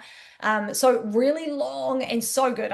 I was really happy with what you could see from the outside, like how New Zealand was represented on the live stream and the MC, and the way you guys got worked, and how much time you guys all got, and how they addressed everyone and stuff like that. It was quite cool. I was real proud for New Zealand when this show was on, and I hope we get to do another one. And Shane just hope he's on a holiday right now in Fiji or some shit, because he deserves it. He's had a year. His son keeps breaking bones everywhere, and he's just man. He's just the man. He's so good at everything. He was at Mo's Muscles last weekend. He was not feeling so great, but he still turned up and judged, and it was just really cool. So, which was another pro show we've just had. So, bringing out those pro shows, and hopefully we get some more. Hey, Kate, because we'll definitely see you up there, won't we? Absolutely. Yeah, I can't miss the opportunity. Something else I just wanted to touch on with like Tournament of Champs, and I know like there's been like a lot of coverage, like you've talked about it on your podcast. There's been a couple of other podcasts that have spoken about it as well. There's been some really, really positive feedback, and there's also been some things said that were perhaps like a little bit harsh. And I just want to like really say that everybody who got up there on that pro stage, like, they all looked incredible. They all deserved to be there, and they all had improved so much on their previous packages. So, I mean, at the end of the day, like, we are getting up on stage to be judged. People are going to have their opinions, and you have to have thick skin. Like, take it or leave it. Like, they're not the judges at the end of the day. Like, if there's anything negative said about you, I'm sure there's been loads of negative things said about me, but at the end of the day, like, I'm putting myself out there. All of us pros are putting ourselves out there, so there is going to be some chat going on. So I think, if anyone's heard anything, like, just take it with a grain of salt, and just know that everyone looked great. It was a great show. We all deserved to be there. And we all presented our best selves. So Absolutely. And I'm so stoked the Aussies came, eh? How cool, man. yeah, Olympian Alex was up there. yeah. Kareen's posing as like top class, and Morgan. I just love Morgan. So cool, like the Aussies. And it was just, I know you probably didn't get a lot of time with them backstage, but was the vibes backstage really cool and stuff? Just camaraderie. Was that all really nice? Totally, totally. The vibes are really good. I think perhaps like everyone was like maybe a little bit quiet at the start of the day, like before we'd gone on stage, maybe like a few nerves in the air and things like that. But as soon as like we stepped off stage, as soon as we'd done our routines, I really feel like a lot of people, like the weight was lifted, like they'd gone out there, they'd done it. It was their pro debut for a lot of them. Yeah, I just felt like the energy lifted even more after we'd all gone out and done our routines, and yeah, we just all had such a good time. It was very cool. Such a cool show, and I just hope we get another one. It was just such a cool, just like look at Rochelle and Lily, like they trained together all like for prep and everything. And now that we'll touch on that just quickly as well. But a couple of years ago, you did the Shawn Ray Hawaiian Classic, an awesome show. Anyone that wants to go and compete there should go compete there. Shawn Ray's a boss. But you did that show, came second to Ash K, but it doesn't matter because everything was great after that. But the girls just went over, and Ash, we had an amateur, we had Steffi over there too from New Zealand, one of Ree's clients, and they did so good, top five, three of So, them. The only thing they missed was first place, pretty much. So can you just give us like maybe just your thoughts on that show? Because you've done it, and then the girls are there, and they're also young and cool, and they're all getting it done. What are your thoughts on that? yeah, I love the Hawaii show. So for anyone who doesn't know, that was not last year, the year before. So 2023, that was my international pro debut. So my first international pro show, and it was amazing. I had the best time. Obviously, came second to Ash K, and that was a big moment for me. That was when I kind of realized, like, okay, like I'm actually good at this. Like I'm meant to be here. I've got potential to be really good at this. So yeah, that show definitely like holds a special place in my heart. So to see the girls go over and do it, I honestly, like, I had a bit of FOMO, to be honest. I was like, damn, I should have gone. But it was so cool to see them go over and do so well. I mean, yeah, for all of them to place in the top five in their first international show, that's just incredible. And I think, like, now we're really starting to put New Zealand on the map even more. And then Ash to place sixth behind five Olympians, like, that's incredible. So yeah, I think it's awesome. I think, and I'm excited for next year to see what these girls do as well, because yeah, it's only going to get better, and New Zealand is only going to start to get recognized even more. I think that now everyone's just getting out there more and just getting after it. It's very, very cool. Love it. It's going to be really, really cool to see what everyone does next. Taking out that show. Just a quick one on Shan. We're not trying to be biased, but she is your posing client, and she's like part of Worthy of Victory, and she's only just got a pro card, and she's done two pro shows, and she got a pro card. Wild. I called it with Shan earlier in the year. This is yours. A lot of people did that because we saw it, but you just never know who's going to pop out. But I freaking envisioned this, like everybody else, like you have, Frank has. We all envisioned this for Shan, and it happened the way it was supposed to happen. And she's killing it. She's living up to her word. I love that she walks the walk. Hey guys, it's Shan here. I am so sorry to interrupt this podcast episode, but my computer filled up with space at the 1 hour 20 mark with Kate. So I had to delete some things, and we finished the episode, and I'm going to play it for you now, but I am so sorry for the interruption. Yeah, I mean, Shan's a go-getter. Like, she's amazing. I mean, what kind of person gets their pro card one weekend, does their pro debut the next weekend, and then goes to freaking Hawaii and places top four over there for their international pro debut? She's incredible. And it's so well deserved. And I'm just so glad that she was recognized internationally as well, because she looks incredible. She's got her density is just like, she's right there. So yeah, I'm really, really excited for her moving forward into next year, because I know she's got some big plans. Obviously, she's going to have an off season now. She's been prepping back to back to back to back. And yeah, she's going to be good to go next year. So I can't wait. I can't wait. Hopefully get two of us to the Olympia. How good would that be? Maybe more. Who knows? Maybe Lily's more, got yeah. points, and Rochelle's got points. They've all got points now, which is so cool. And Chantel's really keen on as our new Fit Model Pro. So it's going to be a good year. Going to be a lot of fun to see everyone doing their thing. And I think I think a lot of people think Shan's competed a lot in IFBB and something. No, she hasn't. Like, she's from WBFF and she's a pro for WBFF, but she didn't even do a lot of shows in that federation. Like, she popped off, got pro cards. So it was like, people think she's real seasoned in like IFBB, and maybe she's probably getting there now that she's a pro, but she was still quite new to the sport. She's only done 2 seasons, which is kind of cool and kind of crazy. And she's a mama. Like, the whole thing's just like wild. She's just so stunning. And I think we represented so beautifully as well across the world. Like, all of you ladies present so well, and it's just so well. Everyone's like, yeah, they're Kiwis. So it's just really cool to see and just acknowledge the girls who have just got up there, and like Lily's so young, man, and just, you know, second place, like, that's wild. And she just looks so great with density on that frame. And she's after 23, 22, like, just wild. And Rochelle, just, yeah, all of the girls, we love yous, and you did so good. And to see them all having such a good time after, having a little break. And Ash is doing the Atlantic Coast Pro tomorrow. I'm working. I don't know if I can cover it, but I'm going to be able to buy it because the live streams do replays. It's the same company that did the TOC, TVPLM, the best ones ever. So hopefully we're able to see Ash's next show, which is stacked. Oh my God, there's like 30 guys in there. It's pretty wild, but Ash looks great. So we'll see how he goes. But yeah, amazing. Let's get to some questions, babe. There's some questions on Instagram, and I know we've like talked everyone's ear off, but we'll just get into a couple of these before we wrap it up, because a few came through. But okay, so the first question, like I just said before at the very beginning of the episode, we've done 4 episodes together so far. This is our 5th. So if you want to know a lot about Kate's like early journey and stuff, we've done a couple of episodes on that, so you can definitely go back and listen if you want to, because there's a lot in there about how she got to where she is and what she's been doing. But the first question was, how old are you? And I don't even know how old you are now. And how old were you when you started competing? Yeah, everyone, I definitely look younger than I am. I'm 32 and I started competing when I was 26. So yeah, 6 years. Yeah, you're never too late to start too, eh? Like, I mean, 26 is still young, but like, you're never too late to start. There's some like 40-year-old like weapons in there. Yeah, you can literally start at any age. That's the cool thing about bodybuilding.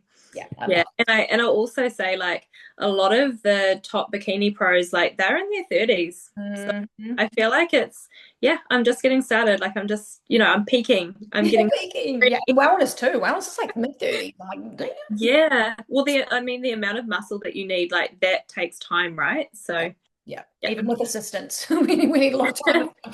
Absolutely. So all these girls in their 20s, like, you've got time. So much time. And if you're willing to give it time, like, you'll be unstoppable. Like, it's just the patience that's the hard part to get around.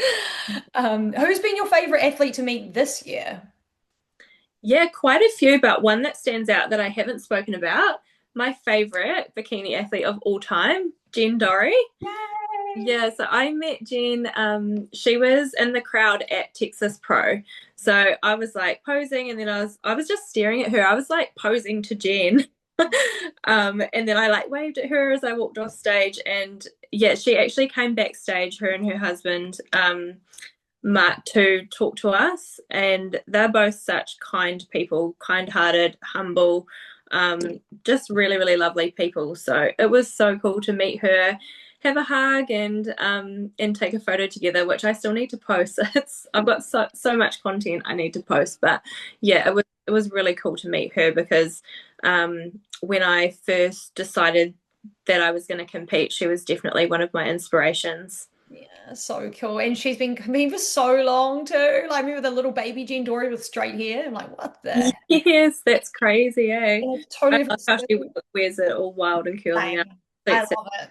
I'm all about the Jen Dory look. And I thought it was really cool, just quickly, after Olympia, her, Jen Dory and Laura Lee went out to go bowling and stuff together. And it was kind of cute, because it was like, there's just like, you wouldn't go out with the previous Miss Olympia if there was beat, like, you just wouldn't. So it's like, it's kind of cute that she did that. And it was like, Laura Lee obviously didn't have other things that she normally would have done after her show in traditional previous times. Like, it was a lot different this year for Laura Lee. So it was really nice to see her out with Jen and like having fun, and just so cool, man. It's so good for the girls. I feel like it's the cattier the further down you go. The more amateur it is, the cattier it is. So true. Like, there is no mean girl vibes at the top.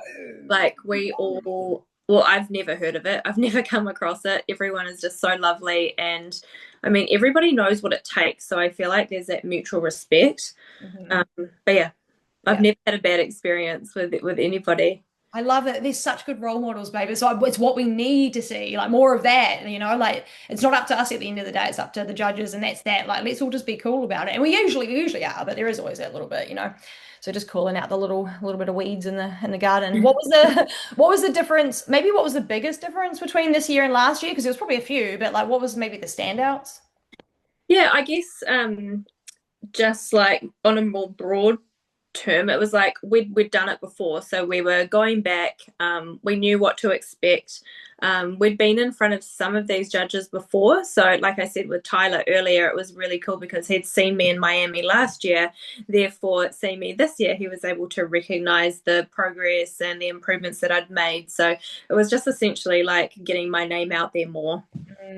Yeah. Yeah, absolutely. Oh, Tyler Mannion. I'm just thinking about him with Barbie. I know. I love him. I'm only giving him shit because it's just funny. Like, obviously, these women are stunning, and he's got a type, and I just, but she better not compete again. I'll be worried about that. No, I wanted her to compete again, but now she does it. That's sus. Yeah, she will, eh? It's like Killer and then Barbie, yeah, they're pretty much the same woman. They're so stunning. I'm like, damn, I mean, if he can do it, bro. Like, get in there. It's a short king, so it might have been harder without the Mannion name at the end of it. No, I just love him. He's so good. And I think he would laugh if I said that to his face because he's just, he's a pretty chill dude. he knows he's doing well. He's doing good. And I'm like, get it, boy. They're not competing, so he's allowed to do what he pleases. Fave bikini so far. It would be my navy one. Yeah, which surprised me, but I ended up loving it so much. Yeah, that was a nice one. And then what would be your next fave? Because I feel like the lighter teal was a different one for you. That was a Gendori kind of color. But were you digging that when you wore it? Were you happy with it? Yeah, I was happy with it. I did like it, but I think probably my second favorite would be probably actually the one I really liked the purple that I wore at Republic and at the Texas Pro, but probably actually the one I wore at Tournament of Champs, just like that royal blue. Can't go wrong. Can't go wrong. I loved it. And all top five were kind of different colors. You and Alex had a similar suit, but that was kind of like the only ones that were like real similar. Everyone else was a little different. So nice. And all of your suits are from, where are they from? Angel Competition Bikini. You've got a code with them? I do have a code, yeah. I think it's just Kate. You can find all of my discount codes and everything on my Instagram through my link tree. Yeah, and there's a few now, guys. She's sponsored. So who's your newest sponsors? Like, you've got better, but like, can you give us just a little, the big ones? Who are you with? Yeah, so I mean, if everybody's the same as previously, but my latest sponsor would be Basic Supplements. So I'm still with Sprint Fit, but I'm with Basic Supplements as well. Yeah, through Sprint Fit as well. Yeah, little collaboration sort of situation. Yeah. All right, next question. How many years will you continue competing back to back? Yeah, I honestly just like until I stop enjoying it or until like maybe we want to have kids. I don't know. I can't answer that right now. I always said I wanted to do 3 Olympias.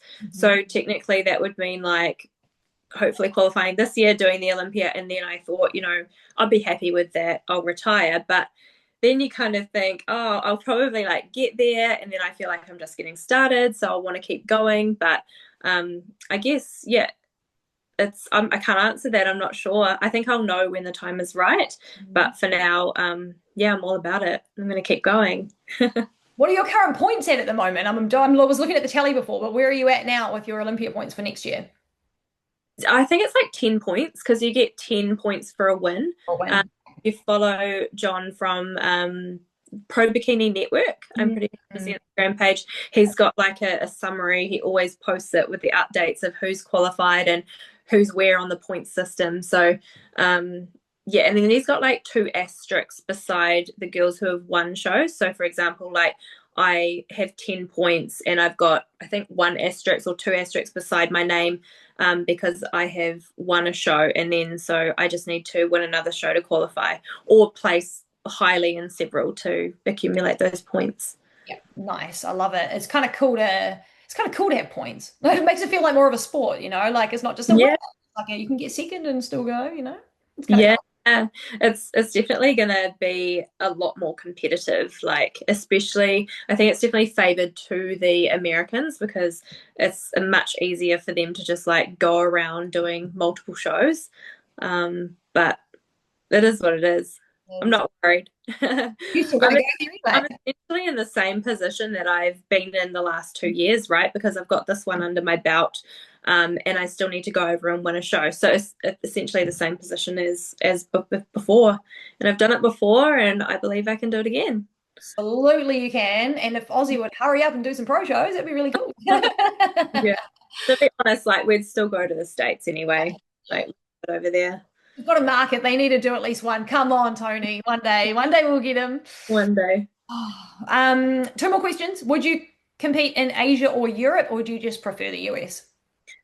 Yeah, never say never. I feel like US is the standard. It's where like all of the top athletes are.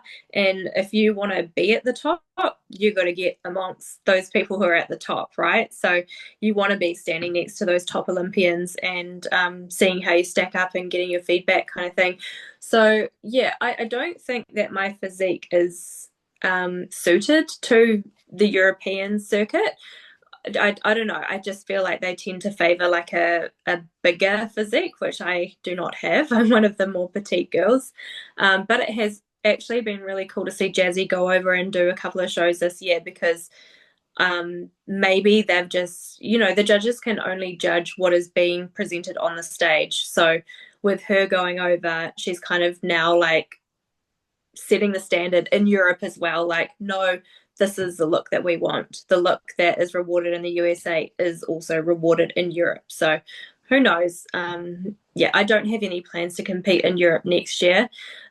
Asia, yeah, same thing. I just feel like, yeah, I don't know, maybe. Yeah. Like, Who it's knows? not that I wouldn't, it's just that I do favor the shows in the States. Yeah.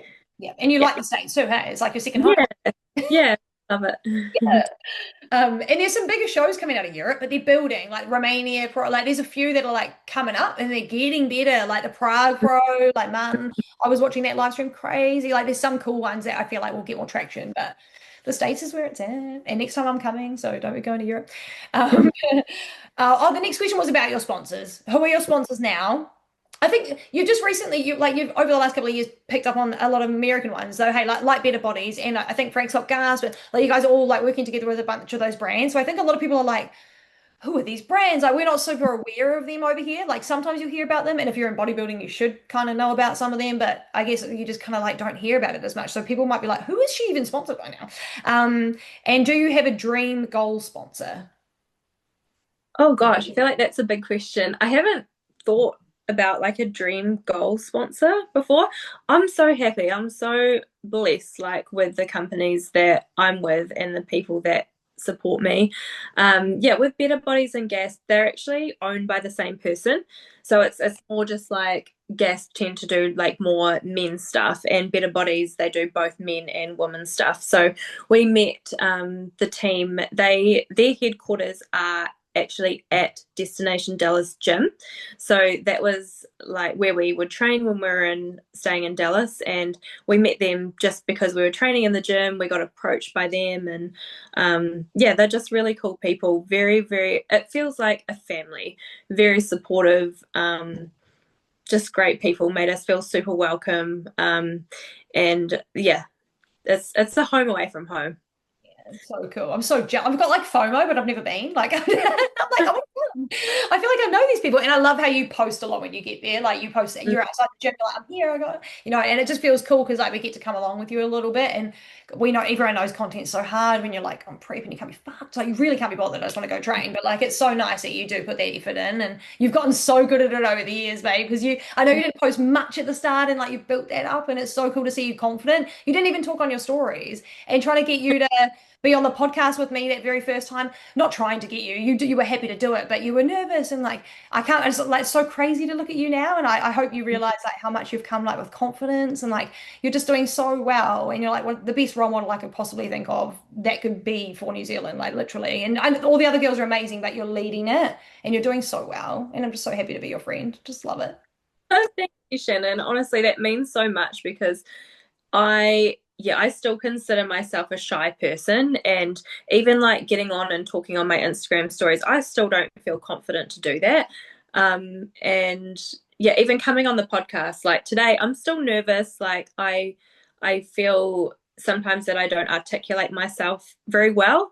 And so there's still that side to me. I'm still shy. I'm still nervous to do this kind of thing. But I also feel that I'm able to put myself out there a little bit more. The more that I do it and the more practice that I get, but also when I'm over there, because when I'm over in the States, like I'm doing a few posing clients, but I'm not working a full-time nursing job, you know, so I have more to share. I've got more time. Like my whole life at that point is just solely focused on, yeah, being a full-time professional bodybuilder. Like it's cool. It's really, really exciting. But when I'm here, it's like you know, I'm working a full-time job as well. So I just feel like, yeah, there's less to share, less interesting things to share, and less time to do it as well when I'm here.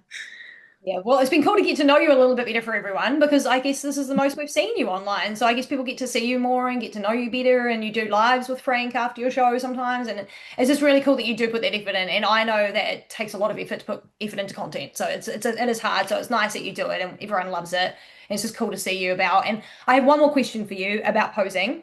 You've been doing your own posing now for a little while. It's been a bit a minute. You were with Renee, and then you were like, "I'm going to do this on my own. I've got this," and you did have it. You smashed it. You did so well. You've readjusted your routine and everything.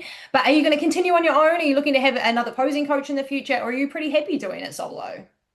You know what? Like, I'm pretty happy doing it myself now. Like, don't get me wrong, Renee is amazing and has been so good for me. But yeah, I do enjoy doing my own posing, and I feel like also I used to put so much pressure on myself to get it right, you know, with a posing coach. But and this is not to say that I advise doing posing by yourself. Like maybe like if you're an Olympian, yes, but if you're a first time competitor, even if you've competed a few times, I highly recommend getting a posing coach. So I'm not saying do your own posing by yourself, but for me, yeah, it was this year was about letting go of perfection, and it needing to be perfect, and just feeling it, just enjoying it more. And honestly, like you would have noticed probably because of your attention to detail, and you watch and you support me so hard, and I appreciate and love you so much for that. But you would have noticed that a few of my routines were a little bit different, like here and there. And that's honestly like because sometimes, like backstage at Tampa, just before I went to walk out on stage, bless the backstage lady, she's amazing, and she's just trying to make things run super smoothly, which they do, which they did. So credit to everybody for that. But she did say to us girls right before we went to walk out, she said, if you walk to the back, I'm calling you off stage, you know, 45 seconds on and off. And so like those kind of things do happen, and you have to be able to make those changes, just be confident in those changes, and just wing it. Like you put so much time and effort into your posing anyway, so even if it's not 100% what you planned to do, it's still going to be good. So just like go out there and have fun with it. Yeah, and that's practice, hey. So the more you practice, girls, the more it's going to be like muscle memory kind of thing. Yeah, yeah. And I mean, in some of my routines, I did like two steps to the back and then I turned around. At Tampa, I did nothing. It was like, you just like make those adjustments. And I think that's where like that would have freaked me out at my first shows, you know, being told that like right before I'm about to walk out. But just as you compete more, you become more seasoned, like you just make those adjustments. Some of the stages feel different. So Chicago was like actually quite a slippery stage. So you make adjustments. The Olympia carpet. So like there's always going to be those kinds of things. You just have to roll with it. I noticed in your TOC transitions when you guys were doing like your walks to the back, walks to the back, you transitioned differently too. Almost every Yeah. time was different. Like you were doing a shift to the Yeah. left glute and then step back.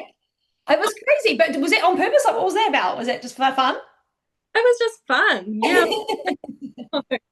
Obviously like being a posing coach as well, like I do practice different things for different clients, and so I have fun with it. It's something that I find fun, and I try different things, and so yeah, I mean, I was just in the moment having fun and I don't even know what I was doing. But yeah, when I watched it back, I was like, oh, that was different. Yeah, there was a few, and I was like, if I can see it, the judges can see it. I mean, I'm a little bit anal with it. I'm always looking at everything, but I know that other people would see it, and it's cool because it shows that it's like people that can front pose on both legs. It's like I can fucking do anything. Like tell me what to do and I'll do it, like, and it looks good. So it's kind of like I don't know. It was just so cool to see, like, oh, she's up there. Oh, and she can do anything. Oh, and she's in a lip. Like, it was just so cool because it was just another thing to add to like the caliber of stuff that you can do. I'm like, everyone's just doing the same thing. And Kate's now she's stepping this way, and I'm like, what the hell? It's just really cool to see. So it was really nice to have you just doing like just changing it up, but it's all still completely in the criteria and posing perfectly. So but yeah, so what a season, babe. What a year. Holy heck. I'm so happy you're done and hanging up the shoes now. I've got to ask you, of course, what are you thinking about doing next year? Like your plan? Everyone's going to want to know. So we have to ask. And if you do have plans and want to keep them quiet, you're more than welcome to do that. But let us know what are you thinking about maybe? What's the plan for 2026? Gosh, I knew this question was coming. Um, yeah, so obviously, like the calendar hasn't come out yet. The calendar normally comes out in December, so I will look at that and then make some decisions. But Frank, oh, he might hate me for saying this, but he was on the toilet one day, and then he came back in the room after spending a while on the toilet, deep in thought, obviously, and he's like, "I think you need to do Pittsburgh and New York. Like, I don't think, like, I know you need to do those shows. We need to do those shows. We need to get you on that stage next to those top girls." And so I was like, okay, because they're usually like May. Mm. But yeah, so I mean, that's tentative. Like, I have wanted to do those shows, like, ever since I started competing in the States. I thought, one day I'm going to do those shows. Um, and I'm not getting compared with these girls at the Olympia. I'm not in the first call out at the Olympia, so I want to be compared with those girls. I'm not going to be going into these shows thinking that I'm going to win. Of course, like I would love a top five. I feel like that's very ambitious, but like, I want to get up there and be compared to the best of the best to see how I stack up, because you never know how you're going to look next to somebody until you get next to them. And yeah, so those two shows are like on the cards. We'll see. It just depends, obviously, like, yeah, how much progress I can make between now and then. I'm confident I can make the changes in the time frame that I've got, because I generally only kind of like start my deficit or like my prep usually like around 6 weeks out. So I'm confident that I can make the most of this off season and put on the necessary size, but we'll see. Yeah. Oh, they're my favorite shows too. You're trying to get me all excited, Kate. And I think there's supposed to be a new Pittsburgh champ because I'm pretty sure Amy's not going to do it this. I don't know. There's a little bit of she might not do it because she wants to just do it at the O. She's trying to get better at the Olympia. This is like Ash K, like they keep doing shows and it's like maybe I should just go for the Super Bowl this time and not do it. And she's been kind of advised that, so it might even be an opening there. I mean, I'd rather you compete with Amy, but but there might be like hey, we need a new champ, and the Pittsburgh champ's always a repeat champ. I feel like they always get a champion that comes back 2 or 3 times, and like Laura Lee, I think a few people have done it now. So that will be really cool. If you got asked to do the Arnold one day, would that be on the cards?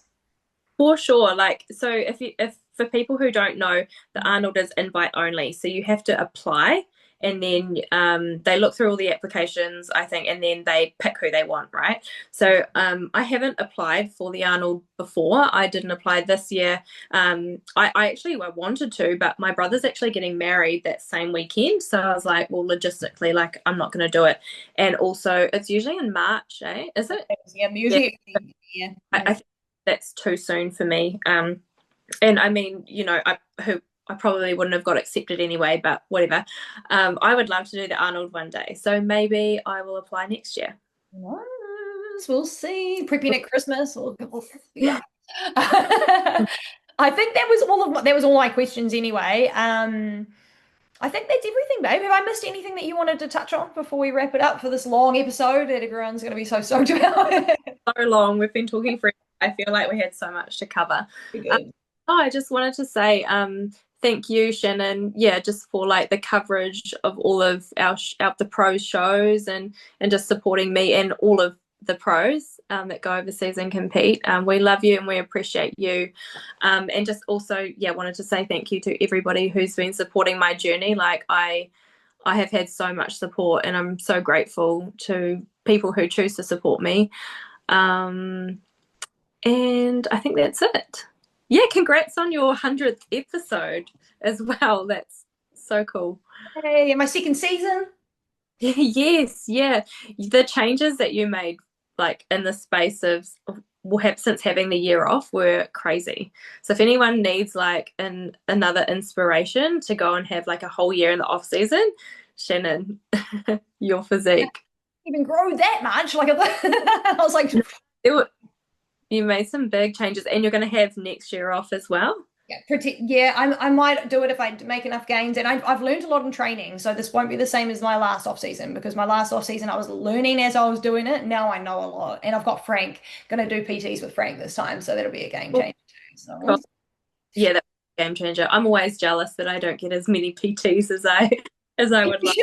And you should, but you just don't have time. Doesn't really line up very well for you guys. But we'll be watching everything you do next, babe, and we'll be keeping an eye on your just shows whenever you share them and whenever the calendar comes out and all that happens, and we'll have our New Zealand calendar come out too. So there's not a lot of downtime for everyone. It feels like the season's over, and I'm like, Shay's competing next weekend. Ash Mellon's here this weekend. Like the calendars are about to come out. The Arnold's in March. Like it never really stops. So it's kind of nice that it keeps everyone on track a little bit as well, because it's like, oh, it's never really over. You just keep working. But we'll keep an eye out for your shows and all the other pro shows, and everyone to stay on over summer if you can. There'll be lots to share next year. I can't wait to see what next year brings. The last 2 years have been wild. Hey, and I feel like the community, bodybuilding community, all of that we've been trying to work on, like all of us collectively, I think that's actually growing, and it's getting a lot better, and a lot of people are communicating and talking and sharing stuff, and there's always a little bit of hate here and there, but that's just life. And I think that it's getting a lot more positive and a lot better, and a little bit more people are coming together, and it's cool. Hey, do you see this from your point of view? Absolutely, 100% agree with that. Yeah. Oh, it's really nice. Like Lily and Rochelle traveling together, competing. Like it's just really nice that everyone's just getting a little bit more backing each other in this country. It used to be a lot of tall poppy. Now it's a lot more support. So this is what we want to see, people. More of that. It always makes life better. We always want to be happy. So more of that in the world. And I'll be chatting to you probably next year on another podcast, episode 6 together, probably. But don't forget, everyone, to go follow Kate on all her socials if you're not already. And we'll see more about what you're going to be doing then. But we'll be looking forward to seeing a little bit of off season if you share bits and pieces, a little bit of your training. We don't find it boring, I promise, even if it's the same meal every day. Just share what you can, and we'll be there to support you along the way. But thank you again, Kate. Such a fun episode. Oh, yeah. Thanks so much for having me. Thank you. Thanks everyone for watching. Don't forget to like and subscribe and all of those things. And we'll see you in the next one. Bye, everyone.